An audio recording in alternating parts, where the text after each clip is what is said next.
Check Podcasts.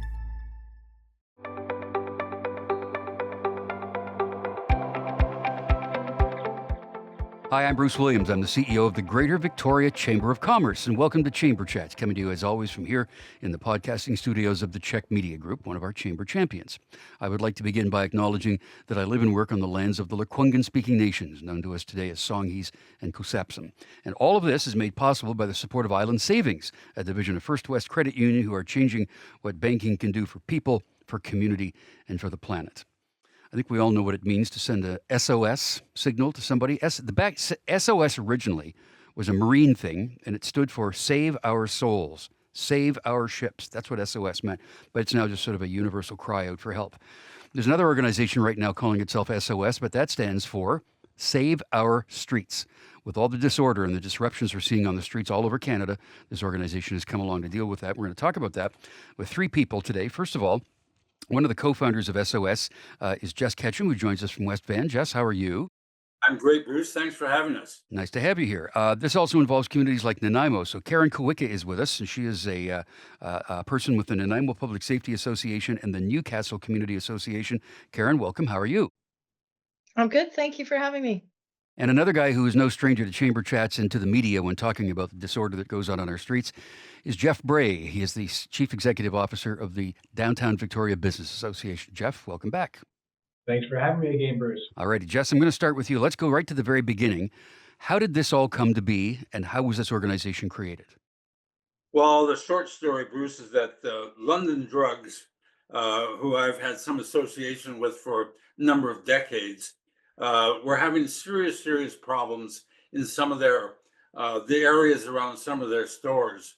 The community was deteriorating because of crime, violence, and public disorder, to the point where they were nervous about the safety for customers, for their employees, and they even had a couple of stores that were in danger of shutting down. It was getting that bad. So they asked me if I'd come out in blue sky with them about what they might do about it, because they had been dealing with the police, dealing with governments for a number of years on these issues, and it just never seemed to get traction.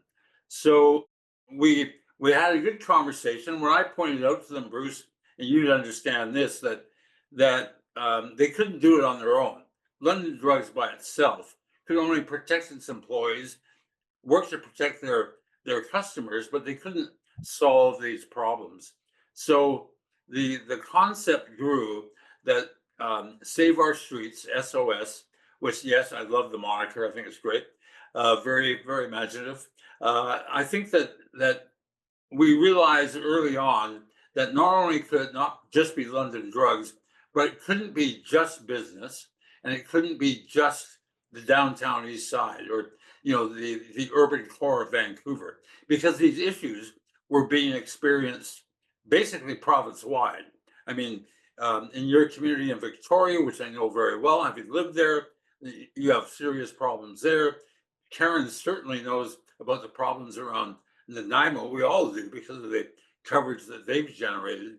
But the fact of the matter is, it's happening in Dawson Creek, Prince George, Terrace, Kamloops, Smithers, wherever you go in the province, they're experiencing these issues. So we decided to pull together a coalition, and the lesson about how serious this is being viewed is the growth that SOS has experienced. We have now over, I think when I first talked to you, Bruce, we're like 30 members. Well, now we have 130 members, and these are all businesses or associations. So we have over, you can calculate this. We have hundreds of thousands of individuals that are represented by these organizations, and they're concerned about crime, violence, and public disorder. And so we have our coalition. That's how it started, and we're very dedicated to actually seeing some results when it comes to fixing these problems. Yeah, we're going to start to unpack all of that in just a couple of minutes too. As I said, Jeff Bray is here from downtown Victoria because we know the issues here. But Karen, tell people about Nanaimo. Tell me why your organization is connected with SOS and what's your role in it. I think Nanaimo experienced a lot of sudden changes with social disorder, and it was rooted in the development of Tent City that happened down on the waterfront. And then the province's response was to uh, put in temporary housing, which happened to be in my neighborhood. And, it was a very chaotic crisis response that wasn't well planned out. And there was an unexpected, I think, spillover effect. When you're dealing with a crisis, you haven't got a lot of planning in place. And so we had a lot of significant problems in relation to that, especially in our neighborhood, which is adjacent to downtown where the initial temporary housing was. Yeah, when I came to Vancouver Island 23 years ago, I worked out of an office in downtown Nanaimo, and that is a completely different area now than what it was back then, that's for sure. Jeff Bray, there's not a day that goes by that you don't deal with this with the members of your organization and with the media and others talking about the disorder on the streets. So, your organization and this chamber of mine, we are members of this organization, but tell me how that's impacting what you do.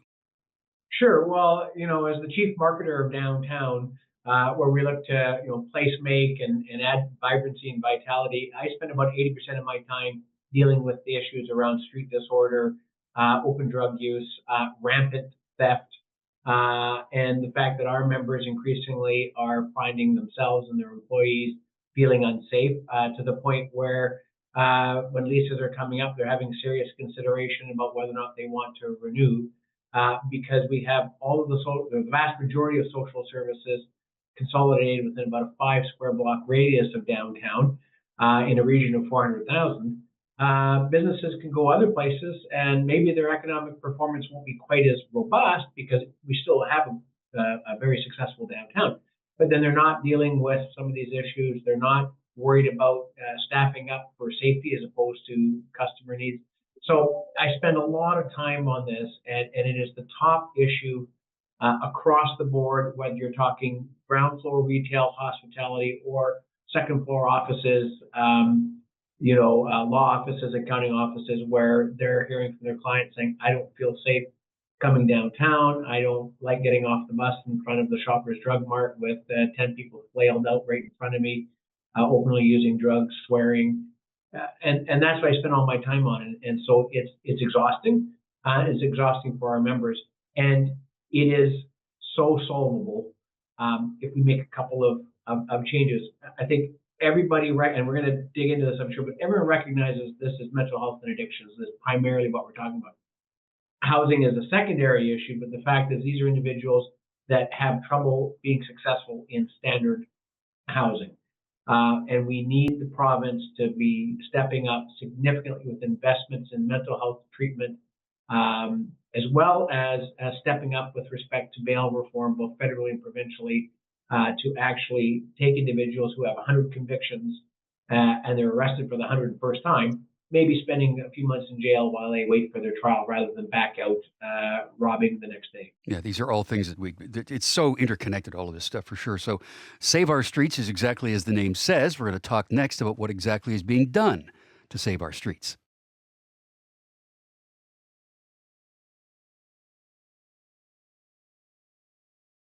We're chatting today with the SOS organization, Save Our Streets. Jess Ketchum is one of the co-founders. He's in Vancouver. Karen Kowicka is in Nanaimo, and Jeff Bray is in downtown Victoria, of course. So Jeff, a couple of minutes ago, touched on the things that we as a chamber and all of us deal with all the time. So when you're looking to save the streets, you're laying these issues at the feet of government, right? Tell me about that. Well, we've been in business now for about a year.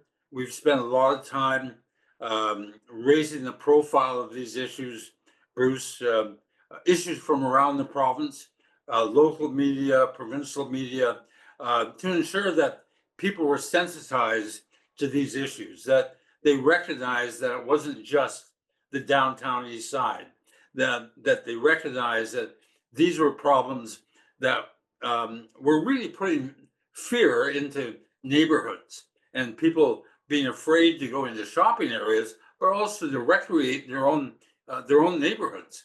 And we just believe that is so unacceptable. I wanted to emphasize that while many of the issues that we're talking about are related to addictions and mental health illnesses, and we believe they are illnesses.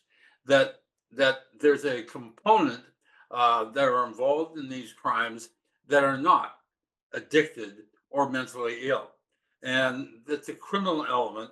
And the estimates are, at least in the Lower Mainland, that about 50% of the crimes that are committed, reported, and people caught are that relate directly to addictions and mental health, but the others do not.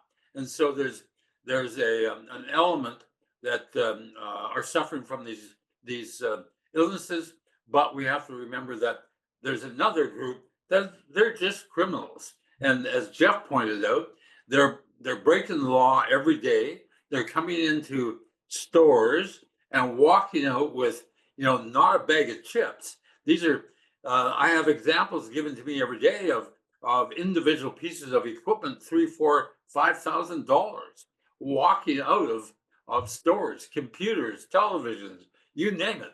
And it's gotten to the point now where companies have said to their employees, we don't want you stepping in and trying to stop them because these guys are dangerous. What we've really been focused on, raise the level of the temperature, if you will, of the issues on government, provincially, federally, and municipally.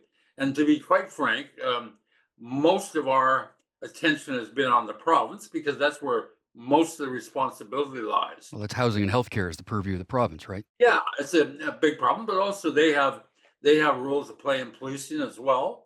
They have a role to play in the judicial system, not as much as the federal government, but they have a role. So we've been focused on them, and quite frankly, I mean, during the election cycle, we were in the news cycle just about every day, talking about these issues. And I think I can say that was rewarded recently by the premier, once he was reelected, contacting us and wanting to meet. And we met with the premier and 3 cabinet ministers and senior staff. And I had what I'd say was a respectful conversation, an initial conversation. And I say that's a good start. And we said to the premier very clearly that we wanted to celebrate success, but success was really about results, not announcements. Yeah. Well, the election was a bit of a wake up call for them, right? So Yeah, it really was. And quite frankly, Bruce, I have to say the premier said that to us. Yeah. It was a wake up call for him, and I very much appreciate that. So, an overall, Karen, I'm going to go to you with this one. The overall impact of the pandemic makes all of this stuff worse, right? I mean, there's a lot of frustration and a lot of anger out there, and the cost of living has gone up. So, kind of relate the operation of SOS to the effects of the pandemic. Hmm. Well, what I can speak to is our experience in community. During the pandemic, the community really relied on being connected. And, we've done all of the important things to build that connection and develop resilience against all of these social disorder, the isolation, all of these things. But when we try to advocate, we've got block watches, we've had safety audits, we have membership in the association, we have business members in the association, we are emailing, we have social media groups, we're connected all the time. And that got us through the pandemic. But every time we tried to advocate for issues that we saw happening, sometimes we weren't believed. And we were accused of exaggerating the issues. And then more often, we felt powerless because we would advocate to organizations, we'd advocate to municipal government, to provincial government, and it was always the same answer, our hands are tied, these are policy issues, there's bigger things going on. And so SOS has really been a powerful voice for addressing these issues right down to individuals at the community level. Yeah, I mean, Jeff, when you were talking about things like the repeat offenders, that's a bail issue, which is federal government. Policing is a municipal issue. Housing and healthcare is a provincial issue. How can this all converge to find a solution? Well, one of the things that the Provincial BIA Association, BIABC, has called for federally is actually getting the ministers at the federal and provincial levels together to come up with some common objectives, some common metrics, and some common focuses, so that it doesn't matter what level of government you are, everyone's kind of rowing in the same direction. It has felt, I think, to many of us, and I don't mean the individual politicians, but it's sort of easy to sort of point that, oh, that's a different jurisdiction. And at the end of the day, it's citizens, it's businesses, we all sort of pay the price. And so, SOS has really sort of taken the position that everyone has a role to play, including citizens, including business organizations, in helping everybody row in the same direction. I think what happened during the election, provincially, and Bruce, you kind of alluded to it, was groups like SOS who were really at the forefront of pushing these issues and pushing for action and solutions, that we saw the premier and their policy sort of change in the election, which is a sign of success. It's sort of a bit of a road to Damascus sort of happened, where all of a sudden things like involuntary care were going to be considered. Funding for municipalities with urban issues could come from the province to assist. And all of a sudden, we started to see a recognition that perhaps some of the policies that had been in place previously were not serving both the public, nor, quite frankly, the population that we're talking about. And so I think that's what we have to continue doing as SOS, is just kind of keep pushing, pulling, prodding, and congratulating, when governments of different stripes. You're right, bail, certainly Bill C-48, which made some amendments to the bail rules, helped, but we need the federal government to move further along that line so that nonviolent repeat offenders are dealt with in the same fashion, where, if I've been convicted 100 times, I've got to convince a judge why I should be released on bail, not the Crown having to demonstrate why I should be held in bail. But the province still has Crown prosecutors. The province still runs the provincial court system. We're short Crown prosecutors, we're short judges, we're short remand centers, spaces.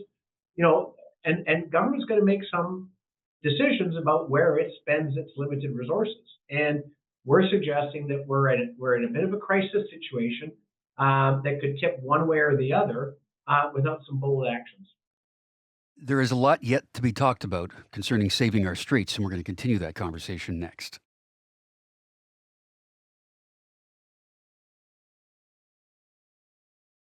SOS is Save Our Streets. We're talking with the organizers of that today on Chamber Chats. Jess Ketchum is in West Van. He's a co-founder. Jeff Bray is in downtown Victoria with the Downtown Victoria Business Association. And Karen Kawicka is with Nanaimo Public Safety Association and the Newcastle Community Association. So Karen, we're talking about protecting businesses and employees, but the souls on the street who are having these issues with mental health and addictions, we need to help them. We need to take a look at that. That makes this problem go away, right? Yeah, and that's the common belief. As much as people don't feel safe, and we had a neighborhood safety audit, I believe, in 2020, and over 70% of people felt unsafe in their neighborhood. And SOS did a survey recently, and more than 50% of people in the province don't feel safe in their community. So that's a common theme everywhere. We have to be humanitarian about this too, right? We have to. Yeah, and even though people feel unsafe, they also still feel empathy for people that they see suffering, because it feels as though the systems are failing them as well. Yeah, I hear you. Jess, something of this nature started in Alberta at one point too, didn't it? It's kind of based on something that was happening there. No. What happened in Alberta was that they benefited from an individual from BC moving there. And a very unique character, Bruce, a fellow by the name of Marshall Smith, who I first met when he was a staffer. I think Jeff did as well, in Victoria in the Parliament buildings. He got into a bad state. He was addicted. He ended up 2 years living in and out of dumpsters in the downtown east side, and he would be the first one to tell you that. he, with the good graces of a VPD officer, actually, and some other people, got himself straightened around.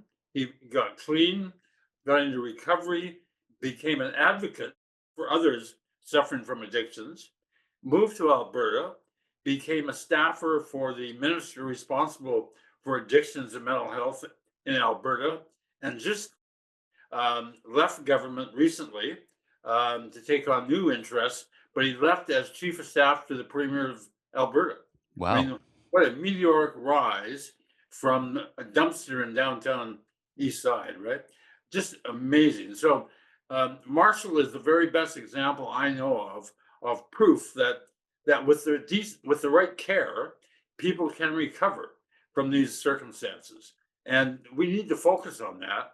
And when you think about the amount of crime, violence, and public disorder that we're talking about on the streets at that level, that could be resolved if people were not suffering from addictions and mental health issues. If you were able to remove that segment, then much of this problem would go away. What we don't have, though, in BC as yet, is a full continuum of care that provides easy access to assessment, detox, treatment, and recovery, and right around the province. Now, I can't find a politician in BC that disagrees with that. I think everybody agrees with that. I know that the government agrees with that. They talk about it, but we haven't seen the results as yet because we need to have regional facilities. We have one great facility out here in the Valley, Tri-Cities, I guess, and it's very well operated, well run, well respected, but that has to be replicated elsewhere in the province. Yeah. We have so much to talk about when it comes to this, but we'll have to do that another time because we're out of time for this one. But the organization, again, is called SOS, Save Our Streets. Check them out online and find out how you can help them do what they do. Jess Ketchum has been with us, rather. He's a co-founder of the organization. Karen Kawicka is with the Nanaimo Public Safety Association and the Newcastle Community Association. And Jeff Bray is the CEO at the Downtown Victoria Business Association. Thank you all for being here. Thanks very much. Thank you. And I'm Bruce Williams, and I'll see you again for another Chamber Chat.